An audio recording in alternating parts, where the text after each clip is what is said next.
नमस्कार दोस्तों, स्वागत है आपका अपने इस YouTube चैनल इजी सिलेक्शन में। आज एक नया वीडियो जिसमें बात करेंगे।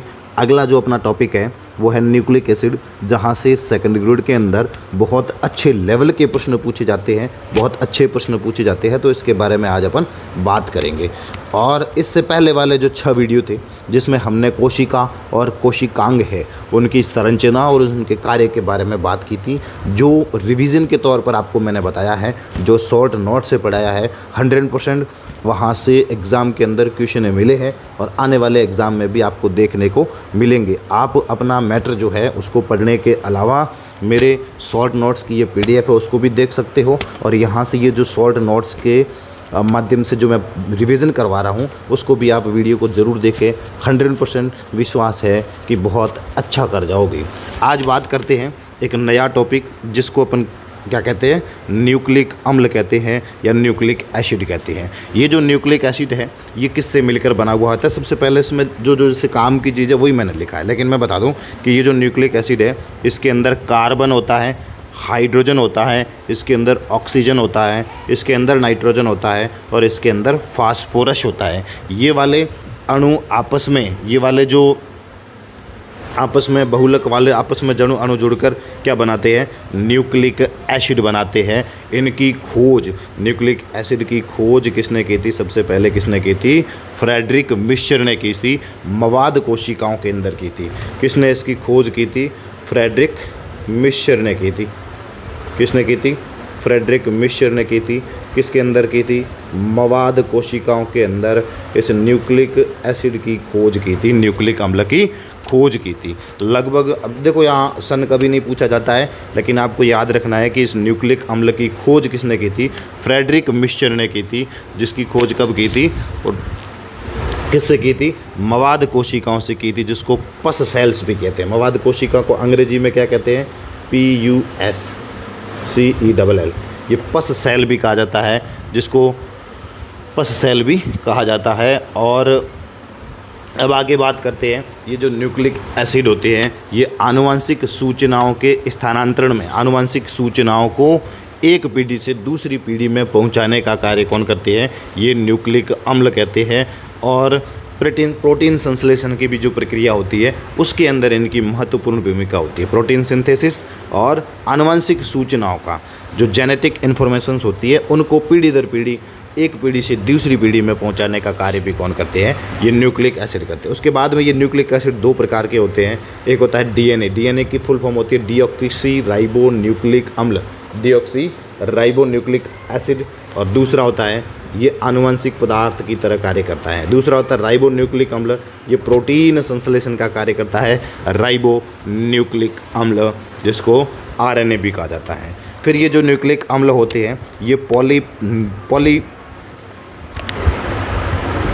ये जो पॉलीन्यूक्लियोटाइड कह सकते हैं या न्यूक्लियोटाइड के क्या होते हैं? बहुलक होते हैं। बहुत सारे न्यूक्लियोटाइड आपस में जुड़ेंगे तब क्या बनते हैं? ये न्यूक्लिक अम्ल बनते हैं। अब न्यूक्लियोटाइड और एक आता है न्यूक्लियोसाइड। न्यूक्लियोटाइड और न्यूक्लियोसाइड आगे बात करेंगे क्या होता है। इसमें देखो न्यूक्लियोटाइड के अंदर टाइड है तो उसके अंदर नाइट्रोजन क्षार होगा। क्या होगा? नाइट्रोजन क्षार होता है, प्यूरिन और पिरिमिडिन। फिर उसके साथ में राइबोज शुगर भी पाई जाती है और उसके साथ एक फास्फेट समूह है, तो वो क्या होते हैं? न्यूक्लियोटाइड होते हैं। अगर राइबोज शर्करा और ये नाइट्रोजन क्षार दोनों होते हैं तो वो होता है न्यूक्लियोसाइड होता है, न्यूक्लियोसाइड होता है। आगे बात करेंगे DNA के बारे में, एक एक करके दोनों को अलग अलग पढ़ेंगे। एक होता है DNA, दूसरा होता है RNA। DNA जिसका पूरा नाम deoxy ribo nucleic acid, deoxy ribo nucleic acid इसका पूरा नाम होता है। फिर इसकी खोज किसने की थी? फ्रेडरिक मिश्र ने की थी। किससे की थी? मवाद कोशिकाओं से की थी। किससे की थी? पस सेल से की थी, मवाद कोशिकाओं से। अल्टमान ने इसको क्या नाम दिया था? न्यूक्लिक अम्ल नाम दिया था। अल्टमान ने इसको क्या नाम दिया था?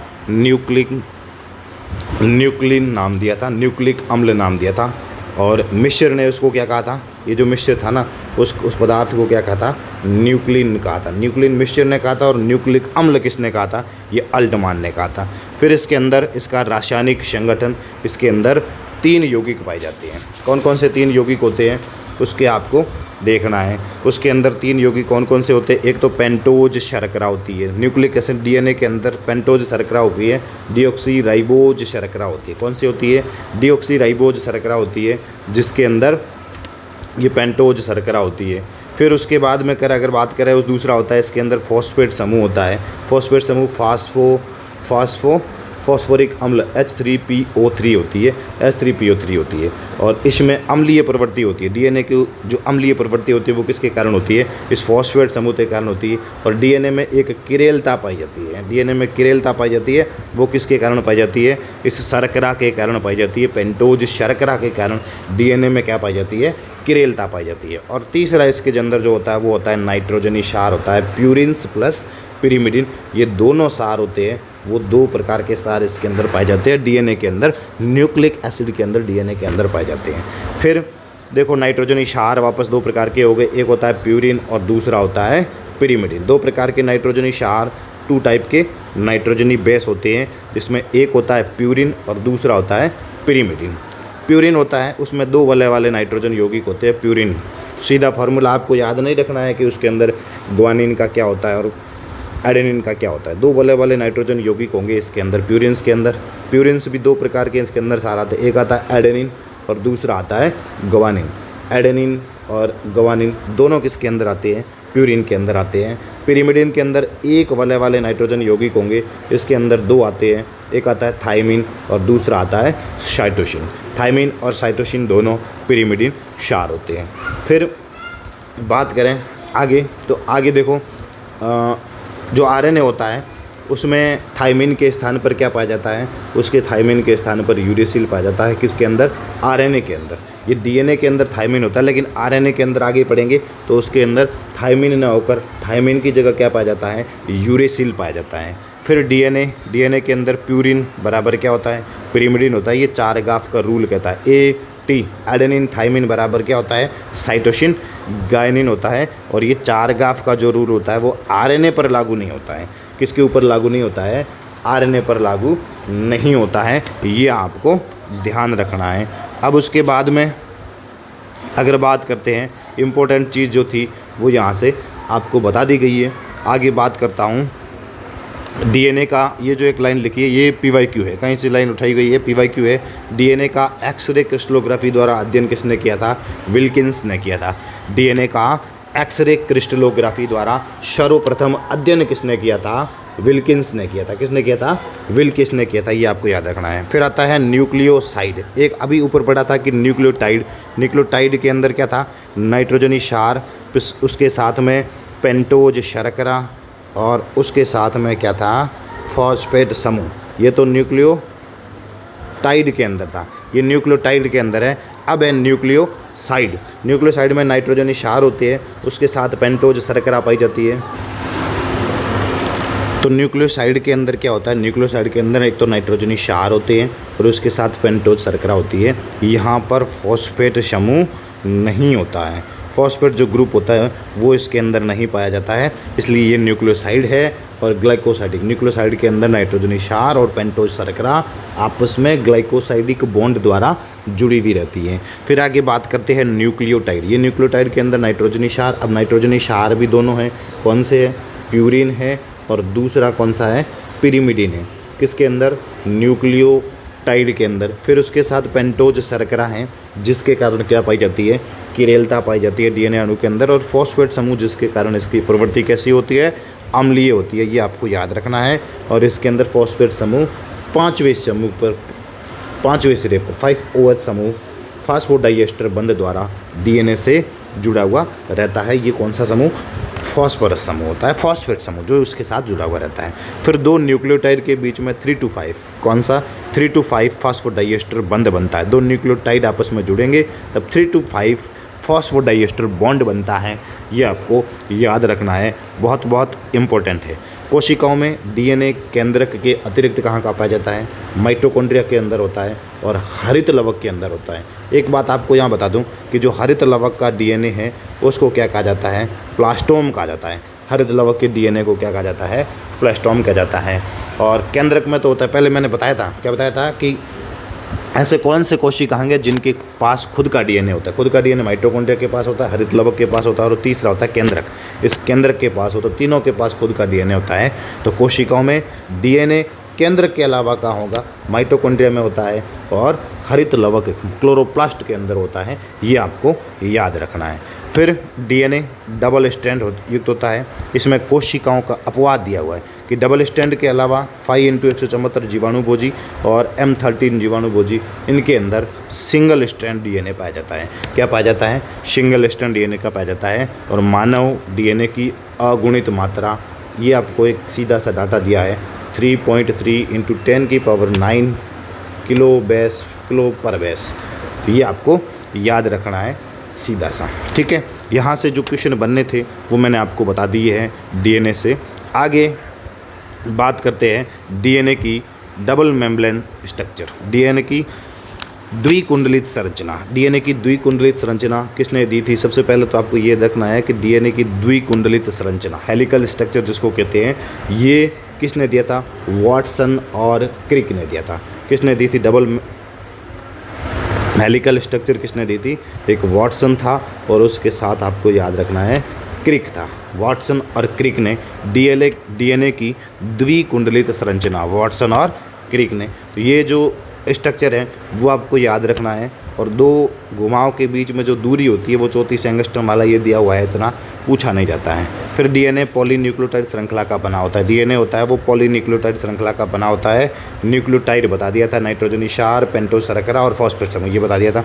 दो न्यूक्लियोटाइड एक दूसरे की पूरक श्रृंखलाएँ होती है, एक दूसरे की पूरक होती है।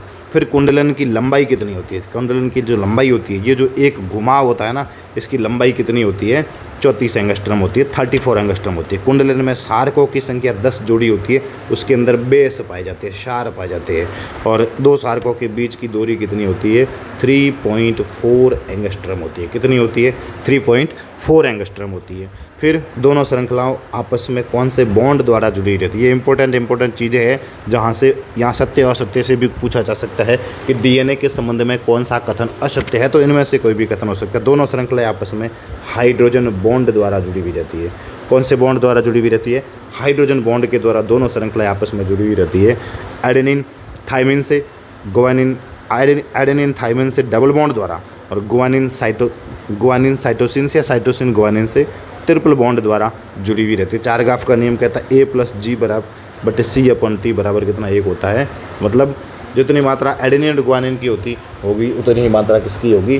थायमिन और साइटोसिन की होगी। ये चारगाफ का रूल है। चारगाफ का रूल सेकंड ग्रेड के अंदर सीधा सा पॉइंट दिया हुआ है, चारगाफ का रूल। आगे हाँ, डीएनए के प्रकार आते हैं। डीएनए के प्रमुख टाइप्स ऑफ डीएनए कहते हैं, जिसको डीएनए के प्रकार कितने होते हैं? 3 प्रकार के डीएनए दिए हुए हैं। यहाँ से सेकंड ग्रेड के अंदर क्वेश्चन पूछा है, फर्स्ट ग्रेड के अंदर क्वेश्चन पूछा है, और कॉलेज प्रोफेसर के अंदर आया है, एसीएफ के अंदर आया है। ये जो टॉपिक है डीएनए के प्रकार, टाइप्स ऑफ डीएनए, आरपीएससी का फेवरेट टॉपिक है। और तीनों में से ये जो जेड डीएनए होता है, यहाँ से प्रश्न पूछा ही जाता है कि जेड डीएनए के बारे में 100% क्वेश्चन आता है। बाकी तीनों को आपको याद रखना है, ये जो बता रहा हूँ उसको आप याद कर लेना।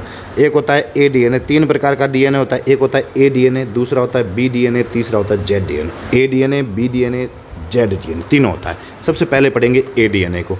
अगर नमी कम हो तो वो डीएनए कैसा होता है? ए डीएनए होता है नमी कम हो, मतलब उसके अंदर क्या होता है? नमी की मात्रा कम होगी तो डीएनए कौन सा होगा? क्या होगा? ए डीएनए होगा। कुंडलित रज्जुक होता है, छोटा चौड़ा तथा खांच युक्त होता है। यहाँ से कुछ नहीं पूछा जाएगा। फिर ये पूछा जाता है कि ये राइट हैंडेड होता है, दक्षिणावर्त होता है, दाहिने कुंडलित द्विरज्जुक होता है, डबल हेलिक्स होता है। प्रत्येक कुंडलन में 10.9 कर सकते हैं या 11 भी अपन कह सकते हैं। इसके अंदर क्या पाए जाते हैं? बेस का पेयर पाया जाता है, सार युग्म पाए जाते हैं। तो ये चीज़ इंपॉर्टेंट है। इसके अंदर कितने होते हैं? 11 सार होते हैं। 10.9 या 11 आपको याद रखना है। फिर सार युग्म के मुख्य अक्ष से जो दूरी होती है वो 13 डिग्री सेंटीमीटर होती है। तो ये 13 डिग्री होती है, 13 डिग्री दूरी होती है, वो आपको याद रखना। अब इसके देखो यहाँ से प्रश्न क्या बनेगा, क्वेश्चन क्या बनेगा, उसके लिए आप अपनी PYQ वाली बुक है उसके अंदर आप देख सकते हो कि यहाँ से DNA RNA से क्या क्या प्रश्न बने हैं, तो वो आपको ही देख लेना है। फिर बी डीएनए, नमी जब अधिक हो, यहाँ आर्द्रता होती है लगभग 75% होती है नमी। फिर जब नमी अधिक हो तब डीएनए कौन सा होता है, बी डीएनए होता है। और कुंडलित रज्जु पतला और लंबा होता है। सार कितने होते हैं इसके अंदर, 10 होते हैं। यहाँ कितने होते हैं, 11 सार होते हैं। यहाँ कितने होते हैं, 10 सार होते हैं। और यहाँ कितने होते हैं, जेड डीएनए के अंदर सार युग्म बेस पेयर कितने होते हैं, टोटल 12 बेस पेयर होते हैं। यहाँ कितने होते हैं, टोटल 10 होते हैं किसके अंदर, बी डीएनए के अंदर। और ए डीएनए के अंदर कितने होते हैं, 11 होते हैं। मुख्य सारक युग्म मुख्य अक्ष से 2 डिग्री दूरी पर होते हैं। वॉटसन और क्रिक का डीएनए कौन सा डीएनए कहलाता है, बी डीएनए। जो ये वॉटसन और क्रिक ने डबल कुंडलित द्विकुंडलित जो मॉडल दिया था, वो उसके अंदर जो वो डीएनए दिया था वो कौन सा डीएनए था, बी डीएनए का दिया था। कौन सा था, बी डीएनए था। आपको ये याद रखना है। फिर जेड डीएनए होता है, वो क्या होता है, वामावर्त होता है। वामावर्त मतलब राइट हैंड होता है, लेफ्ट हैंड होता है। और उसके साथ में उसमें क्या कितने सार होते हैं, 12 सार में पाया जाता है। ग्लाइकोसाइडिक बंध युक्त होता है, तो इसके अंदर ग्लाइकोसाइडिक बंध युक्त होता है। और उसमें आर्द्रता होती है वो 90% से ऊपर पाई जाती है। तो ये ए डीएनए, बी डीएनए और जेड डीएनए तीनों के बारे में बताया है। उसके बाद में अगर बात करते हैं तो ये डीएनए रेप्लिकेशन आ जाता है। तो इसमें बारे में भी थोड़ा पढ़ लेते हैं। जो इम्पोर्टेंट है उसको चीज़ आप याद रख लेना, सीधी जो बता रहा हूँ उसको याद रख लेना। डीएनए रेप्लिकेशन, डीएनए से डीएनए निर्माण की प्रक्रिया क्या कहलाती है, डीएनए रेप्लिकेशन कहलाती है। डीएनए से डीएनए निर्माण की प्रक्रिया रेप्लिकेशन कहलाती है। ये जो डीएनए रेप्लिकेशन होता है वो कोशिका विभाजन की इंटरफेज अवस्था में, अंतरावस्था के दौरान होता है। डीएनए रेप्लिकेशन के चरण सबसे पहले क्या होता है, हाइड्रोजन बॉन्ड टूटता है। किसके द्वारा टूटता है, हेलिकेज एंजाइम होता है, वो दोनों श्रृंखलाओं को अलग करने का कार्य करता है। हाइड्रोजन बॉन्ड को तोड़ देता है और दोनों श्रृंखलाओं को क्या कर देता है, अलग कर देता है। फिर उसके अंदर कुंडलन, उसके अंदर जो वलयन पड़े हुए होते हैं, कुंडलन होता है, उनको खोलने का कार्य कौन सा करता है, कौन सा एंजाइम करता है। दोनों जो रज्जु होते हैं जिनको टेम्पलेट कहते हैं, दोनों टेम्पलेट आपस में जुड़े हुए होते हैं, उनके अंदर जो कुंडलन होता है उनको खोलने का कार्य कौन करता है, जिसको कुंडलन को अंग्रेजी में शायद कॉइलिंग भी कहते हैं। तो उन कॉइलिंग दूर करने का कार्य कौन करता है, ये टोपोआइसोमरेज एंजाइम करता है। ये कुंडलन को खोलने में सहायक होता है। क्या करता है, कुंडलन को खोलने में, दोनों स्ट्रैंड को आपस में खोलने में सहायक होता है। कॉइलिंग को दूर करने का कार्य कौन करता है, ये वाला टोपोआइसोमरेज एंजाइम करता है। फिर डीएनए पॉलीमरेज एंजाइम, इसकी सहायता से क्या होता है, नई न्यूक्लियोटाइड श्रृंखलाएं, डीएनए की खुली हुई दोनों न्यूक्लियोटाइड श्रृंखलाएं आपस में हाइड्रोजन बंध द्वारा जुड़ जाती। ये जो डीएनए पॉलीमरेज एंजाइम होता है, ये क्या करता है, नई न्यूक्लियोटाइड श्रृंखलाओं को, डीएनए की खुली हुई दोनों श्रृंखलाओं को आपस में क्या करता है, जोड़ने का कार्य कौन करता है, डीएनए पॉलीमरेज एंजाइम करता है। उसके बाद में बात करते हैं डीएनए रेप्लिकेशन की प्रक्रिया। डीएनए रेप्लिकेशन की प्रक्रिया होती है वो एक अर्धसंरक्षी प्रक्रिया होती है। अर्धसंरक्षी प्रक्रिया होती है जो कहाँ से कहाँ चलती है, 5 to 3, 3 to 5, ठीक है। ये चलती है सेमी कंजर्वेशन प्रोसेस होता है, डीएनए रेप्लिकेशन की प्रक्रिया होती है। इसकी जानकारी अर्धसंरक्षी इसकी जो जानकारी किसने दी थी, ये थी मैथ्यू मैसेल्सन और फ्रैंकलिन स्टॉल ने सबसे पहले डीएनए की सेमी कंजर्वेशन प्रोसेस के बारे में बताया था। ये जो जानकारी है वो किस में बताई थी, इकोलाई के अंदर। सबसे पहले नाइट्रोजन के समस्थानिक था 7, नाइट्रोजन का 14 और 7, नाइट्रोजन 7, 15 और 14। उसके तकनीक वो जो बताया था, जो इसने जानकारी बताई थी, वो कौन सी टेक्निक द्वारा बताई थी, बायो डेंसिटी सेंट्रीफ्यूगेशन टेक्निक द्वारा इसको बताया था, ये बताया था। फिर डीएनए रेप्लिकेशन के अंदर जो एंजाइम होते हैं उसकी एक बार और बात कर लेते हैं कि हेलिकेज एंजाइम हाइड्रोजन बंध को तोड़ने का कार्य करता है। ये जो हेलिकेज एंजाइम होता है डीएनए रेप्लिकेशन के अंदर हाइड्रोजन बॉन्ड को तोड़ता है। टोपोआइसोमरेज एंजाइम क्या करता है, डीएनए के दोनों स्ट्रैंड के बीच में जो कुंडलन होता है, जो कॉइलिंग होती है, उसको दूर करने का कार्य करता है। डीएनए पॉलीमरेज एंजाइम होता है, न्यूक्लियोटाइड के आपस में यहाँ से जुड़ते हैं। और ये जो डीएनए पॉलीमरेज एंजाइम है, इसकी खोज किसने की थी, सबसे पहले किसने की थी, कॉर्नबर्ग ने की थी। इसलिए डीएनए पॉलीमरेज एंजाइम को क्या कहते हैं, कॉर्नबर्ग एंजाइम भी कह देते हैं। क्या कहते हैं, Kornberg. DNA polymerase first enzyme को कॉर्नबर्ग एंजाइम भी कहा जाता है। अगला एंजाइम आता है लाइगेज एंजाइम। लाइगेज एंजाइम जो डीएनए के दोनों स्ट्रैंड होते हैं, जो डीएनए के छोटे छोटे खंड होते हैं, उनको आपस में जोड़ने का भी कार्य कौन करता है, ये लाइगेज एंजाइम होते हैं। तो ये 4 एंजाइम है, इन 4 एंजाइमों को आपको याद रखना है। हेलिकेज एंजाइम हाइड्रोजन बॉन्ड को तोड़ता है। टोपोआइसोमरेज एंजाइम डीएनए के जो दोनों स्ट्रैंड है उसमें जो कॉइलिंग होती है, कुंडलन होता है, उनको खोलने का कार्य करता है। पॉलीमरेज एंजाइम डीएनए के दोनों जो न्यूक्लियोटाइड है वो आपस में जुड़ते हैं, और डीएनए लाइकेज एंजाइम होता है वो डीएनए के दोनों स्ट्रैंड को आपस में जोड़ने का कार्य करता है। फिर डीएनए की प्रतिकृति होती है, डीएनए रेप्लिकेशन की प्रक्रिया होती है, वो एक असतत प्रक्रिया होती है। 5 to 3 स्ट्रैंड पर जो होती है, जिसको लैगिंग स्ट्रैंड भी कहते हैं, 5 to 3 वाला जो स्टैंड है उसको लैगिंग स्ट्रैंड कहते हैं। और लैगिंग स्ट्रैंड के ऊपर किसका निर्माण होता है? ओकाजाकी खंड का निर्माण होता है। किसका निर्माण होता है? ओकाजाकी खंड का निर्माण होता है। वो किस स्टैंड पर होता है ये आपको याद रखना है कि लैगिंग स्टैंड के ऊपर ओकाजाकी खंड का निर्माण 5 to 3 पर होता है। प्रत्येक टेम्पलेट पर 1000 से लगभग 2000 न्यूक्लियोटाइड खंड जुड़े हुए रहते हैं। फिर आगे बात करते हैं, ये जो प्रत्येक टेम्पलेट पर कितने होते हैं? 1000 से लेकर 2000 तक न्यूक्लियोटाइड खंड जुड़े हुए रहते हैं। फिर डीएनए रेप्लिकेशन की जो प्रक्रिया होती है वो द्विदिशिक होती है, बाई डायरेक्शनल होती है, द्विदिशिक प्रक्रिया होती है। और फिर देखो यहाँ पर जो ओकाजाकी खंड के ऊपर जो खंड बनते हैं वो किस एंजाइम द्वारा आपस में जुड़ते हैं? लाइगेज एंजाइम के द्वारा जुड़ जाते हैं। अब डीएनए जो रेप्लिकेशन की प्रक्रिया होती है वो एक असतत प्रक्रिया होती है और द्विदिशिक बाई डायरेक्शनल होती है और अनकंटिन्यूस प्रोसेस होता है। और इसमें जो ओकाजाकी खंड बनते हैं ना, ये 5 to लैगिंग स्ट्रैंड के ऊपर ओकाजाकी जो फ्रैगमेंट बनते हैं वो न्यूक्लियोसाइड वो जो आपस में होते हैं वो लाइगेज एंजाइम के द्वारा जुड़े हुए रहते हैं, ये आपको याद रखना है। फिर डीएनए रेप्लिकेशन के साथ लैगिंग स्ट्रैंड पर निक ट्रांसलेशन के लिए उत्तरदायी एंजाइम कौन सा होता है? आरएनए पॉलीमरेज फर्स्ट एंजाइम होता है। ये याद रखना, इंपॉर्टेंट क्वेश्चन है कि डीएनए रेप्लिकेशन के समय लैगिंग स्ट्रैंड पर निक ट्रांसलेशन के लिए उत्तरदायी एंजाइम कौन सा होता है? आरएनए पॉलीमरेज फर्स्ट एंजाइम होता है, वो आपको याद रखना है। फिर ये जो डीएनए रेप्लिकेशन की प्रक्रिया होती है वो आपको समझाई हुई है। यहाँ पर ये बनता है लीडिंग स्ट्रैंड और ये बनता है लैगिंग स्ट्रैंड। यहाँ देखो ये जो डीएनए रेप्लिकेशन की प्रक्रिया हो रही है वो सतत प्रक्रिया है, लेकिन असतत प्रक्रिया कहाँ पर हो रही है? ये 5 to 3, ये 5 और ये 3 स्ट्रैंड पर होती है, ये असतत प्रक्रिया हो रही है। देखो बीच में ये टूटी हुई है, असतत प्रक्रिया होती है, 5 to 3 होती है, जिसको क्या कहते हैं? लैगिंग स्ट्रैंड कहते हैं। और ये जो खंड बनते हैं उन खंडों को क्या कहते हैं? ओकाजाकी खंड कहते हैं। और ये खंड किस एंजाइम द्वारा जुड़े हुए रहते हैं? लाइगेज एंजाइम की सहायता से ये खंड आपस में जुड़े हुए रहते हैं, ये लाइगेज एंजाइम द्वारा जुड़े हुए रहते हैं। फिर यहाँ पर जो एंजाइम होते हैं, जैसे यहाँ हेलिकेज एंजाइम होता है वो हाइड्रोजन बंध को तोड़ने का कार्य करता है, या टोपोआइसोमरेज एंजाइम होता है जो डीएनए के जो कॉइलिंग होती है, कुंडलन होता है, उसको खोलने का कार्य करता है। तो ये वाले चीज़ें हैं वो आपको याद रखनी है इसके अंदर। फिर डीएनए रेप्लिकेशन के अंदर मैथ्यू मेसेल्सन और डीएनए रेप्लिकेशन की प्रक्रिया को अर्ध संरक्षी प्रक्रिया होती है, असतत प्रक्रिया। अर्ध संरक्षी का मतलब होता है सेमी कंजर्वेशन प्रोसेस होता है। असतत मतलब अनकंटिन्यूस होती है, एक दिशीय प्लस द्विदिशीय बाई डायरेक्शनल होती है। ये असतत प्रक्रिया कहाँ होती है? लैगिंग स्ट्रैंड पर होती है, 5 to 3 होती है। ये जो डीएनए रेप्लिकेशन की प्रक्रिया सेमी कंजर्वेशन होती है, इसके बारे में किसने बताया था? मैथ्यू मेसेल्सन और फ्रैंकलिन स्टोन ने बताया था। लैगिंग स्ट्रैंड असतत होता है, 5 to 3 होता है, और जिसके ऊपर किसका निर्माण होता है? बार बार बता रहा हूँ कि जिसके ऊपर किसका निर्माण होता है?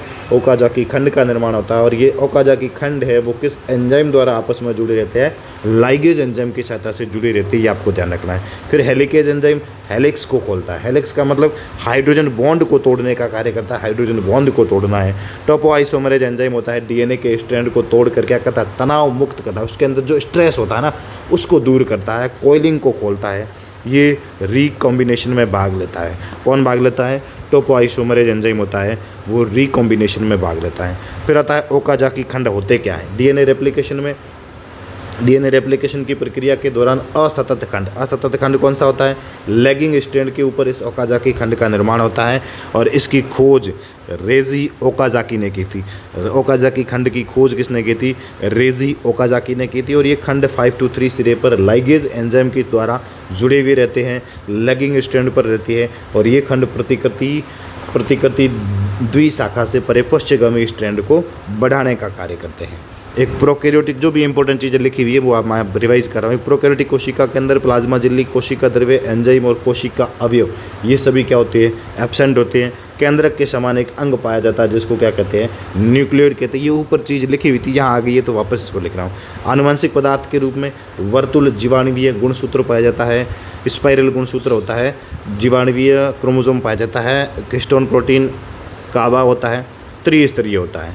बाह्य परत, कोशिका भित्ति और जीव द्रव्य कला, ये जो त्रिस्तरीय परत पाई जाती है, वो डीएनए के अंदर होती है। डीएनए पढ़ लिया है, कल बात करेंगे आरएनए के बारे में। आज के इस वीडियो में इतना ही। बहुत बहुत धन्यवाद।